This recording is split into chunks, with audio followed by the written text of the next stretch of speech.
We're living in a post-tidying society.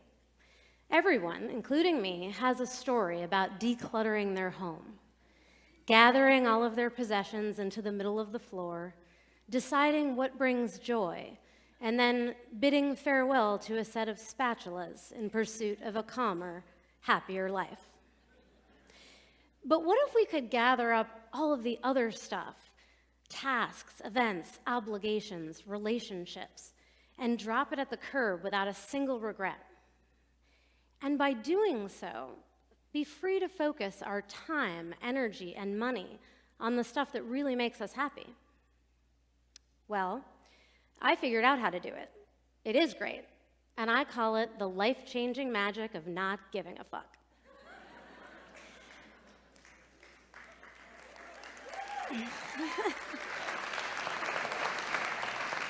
And I hope you'll excuse my language because there is more where that came from. So before I can teach you how to stop giving a fuck, we have to talk about what it means to give one in the first place. Giving a fuck means you care, right? So when I say, I don't give a fuck about Game of Thrones, I mean, I don't care about Game of Thrones. Now let's take the concept a step further, and let's define your fucks as your time, energy, and money. So if you don't care about something, you should stop giving your fucks to it. I don't care about Game of Thrones, so I don't spend time watching it. I don't spend energy wondering where the next season is going. And I don't spend my money on the books or merchandise or anything Westeros related. Game of Thrones does not get any of my fucks. Make sense? By making these calculated decisions, you wind up with more time, energy, and money to spend on the things you really do care about. And I call that making a fuck budget. I'll get back to fuck budgets in a minute, but first, I want to tell you a little bit about how the life-changing magic of not giving a fuck happened to me. 2.5 years ago, I was a senior editor at a major New York publishing house. I had spent 15 years clawing my way up the corporate ladder. I had a roster of best-selling authors, and everything I always thought I wanted from my career was coming to pass. But I was really, really unhappy. The kind of unhappy that makes it hard to get out of bed in the morning.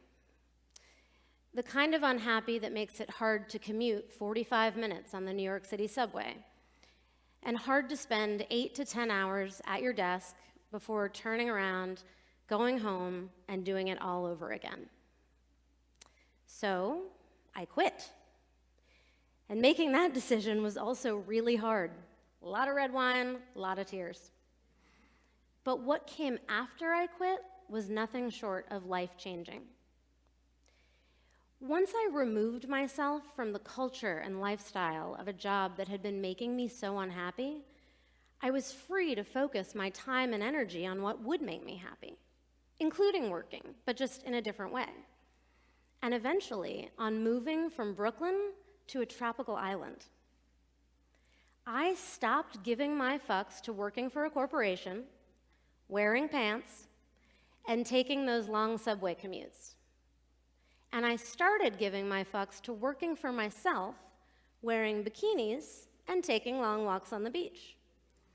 I'm telling you, life-changing. But none of that change happened because I tidied up my apartment. It happened because I cleared out my mind. Let me try and explain. Imagine your mind is a barn, and inside it are all of the things that bring you joy, but also all of the stuff that annoys you. The potential for a happy life is there, but you have to clear out the annoy to make room for the joy. This is mental decluttering, and it is magical.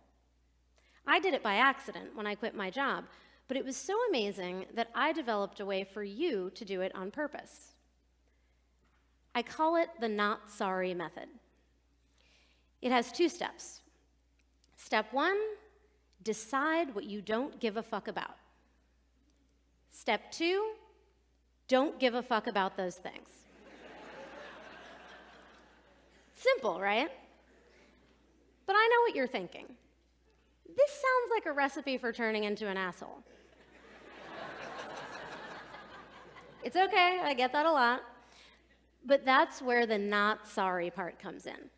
See, my method is all about not giving a fuck, using honesty and politeness.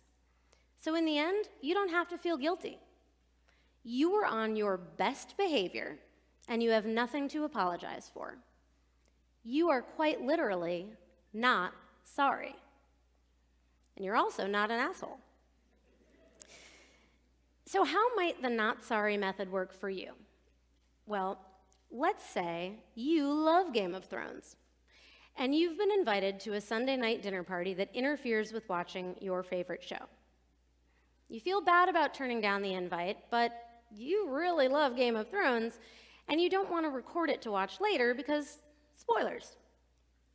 Well, you only have so much time, energy, and money to spend on Sunday night. So, you need to consult your fuck budget. Decide which activity brings more joy, and allocate your fuck bucks accordingly. And I'm telling you, if you respond in a timely fashion, no thanks, can't make it to that dinner party, you've done nothing wrong. You were honest, you were polite, and you don't have to be sorry about it. And that's just the tip of the fuckberg.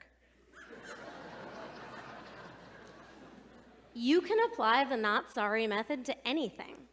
Tasks, events, obligations, even people. You start by making a list of everything that's cluttering up your mental barn. All of the impositions on your time, energy, and money. The fucks you're being asked to give. To keep it manageable, I go by category. So, for example, work is one category. And 5 fucks on your list might be mandatory meetings, conference calls, your coworker's charity half marathon, a going away party for a coworker you don't even like, and doing your actual job.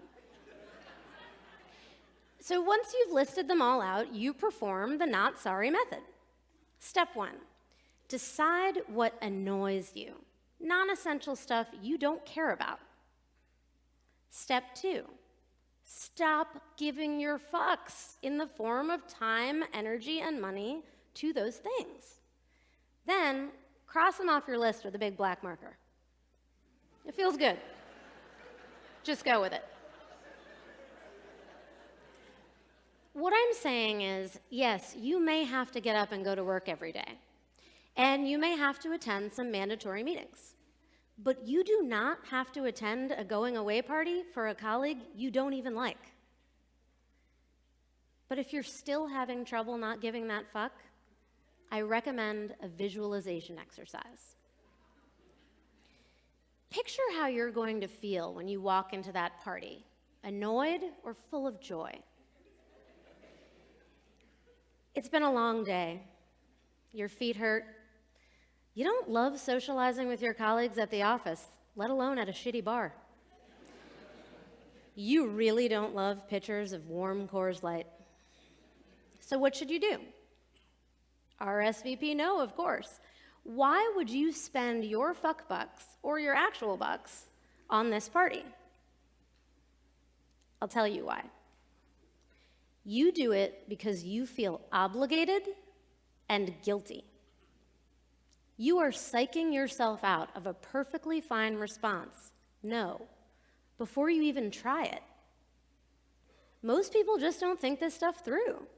They say yes to things like this right away and then wind up wasting time, energy, and money on an annoying, unenjoyable night out.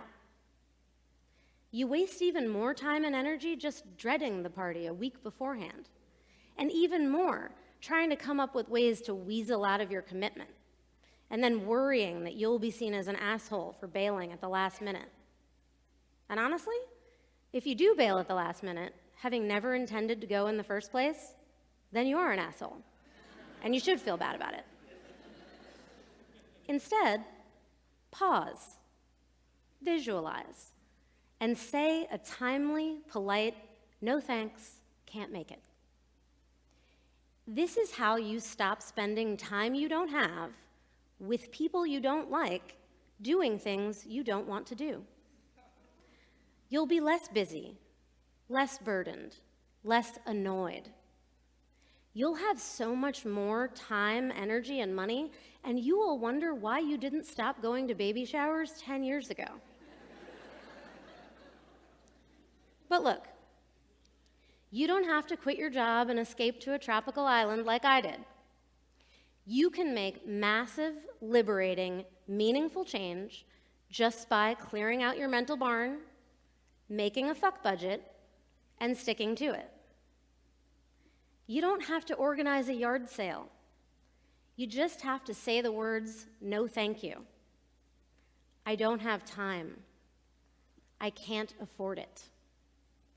You can even say, I don't want to. The world will not end. This is you being honest and polite. No fucks given, not sorry. The life-changing magic is right there for the taking. And to be honest, decluttering your house only takes about a week, and then it lasts 1 or 2.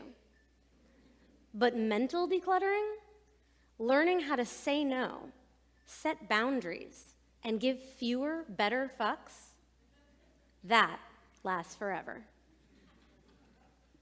Thank you.